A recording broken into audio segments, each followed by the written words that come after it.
Prévention Côte-des-Neiges NDG est un organisme communautaire qui travaille sur l'arrondissement de Côte-des-Neiges et Notre-Dame-de-Grâce. Et en fait, la mission de l'organisme est d'améliorer la vie des citoyens, des gens qui y habitent, qui y travaillent, qui s'y amusent. Donc, c'est vraiment un organisme qui vise aussi à faire la prévention de toutes sortes d'éléments en fait dans notre société. Donc, on cherche à faire la prévention des violences sexuelles, la prévention de la criminalité, de la consommation, mais aussi on travaille donc en sécurité urbaine, on travaille en art mural, donc ou en art urbain même avec un festival hip-hop. Et on travaille vraiment avec tous les horizons d'âge. L'organisme Prévention Côte-des-Neiges NDG est initialement parti donc du programme Tandem en fait, donc qui est un programme de sécurité urbaine à la grandeur de la ville. Et Prévention Côte-des-Neiges NDG a rajouté graduellement des programmes, généralement soit en sécurité urbaine, soit en prévention de la criminalité. Bonjour, hi. We're giving information about how to cross the street in a safe manner. There's been a lot of accidents here, so have a good day. Mais aujourd'hui, on fait une intervention typique pour l'été. On fait la prévention cycliste piéton.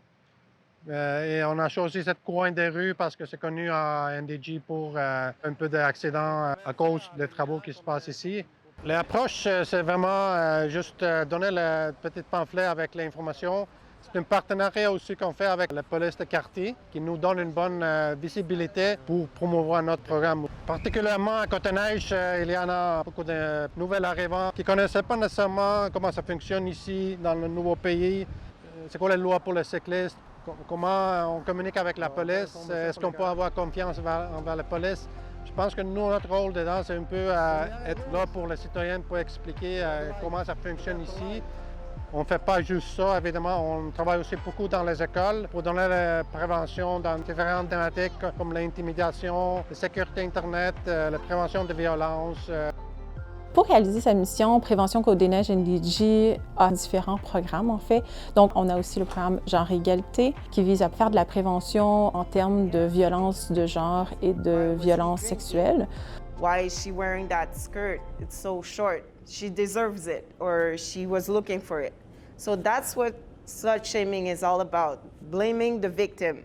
And that's why we're trying to cultivate a culture of consent instead of always going to the victim and blaming them, just saying, no, we have to make sure that everybody knows what consent is and how to ask for it and respect it. Mon rôle dans Prévention Côte-des-Neiges NDG, c'est je donne des ateliers comme celui d'aujourd'hui sur le consentement parce que je suis dans un programme de prévention des violences sexuelles et de l'exploitation sexuelle des jeunes filles de 12 à 17 ans.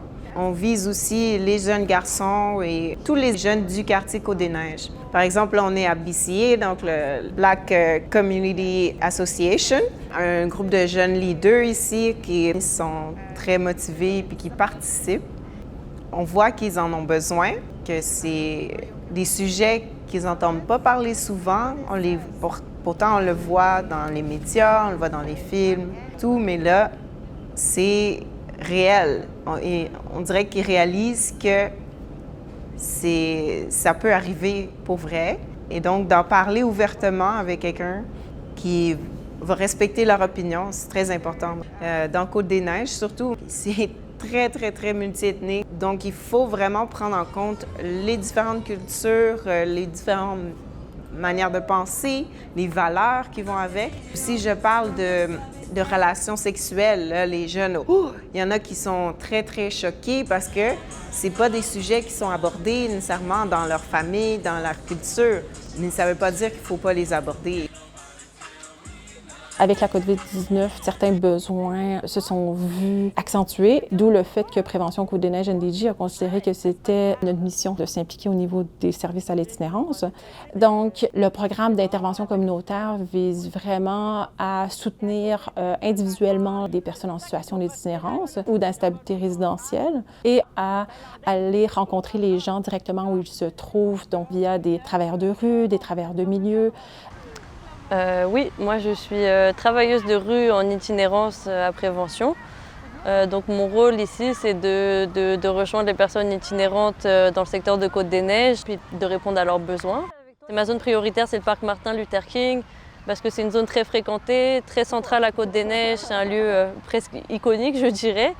Puis ici, moi, je travaille plus avec les personnes en itinérance ou à risque d'itinérance ou qui ont des problèmes de toxicomanie également.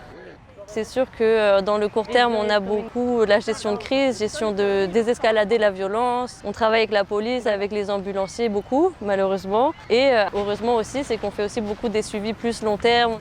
Il y a tout le volet accès au logement, accès à l'aide juridique, accès aux soins de santé. Et ça se fait en partenariat avec mes collègues infirmiers, collègues travailleurs dans d'autres organismes.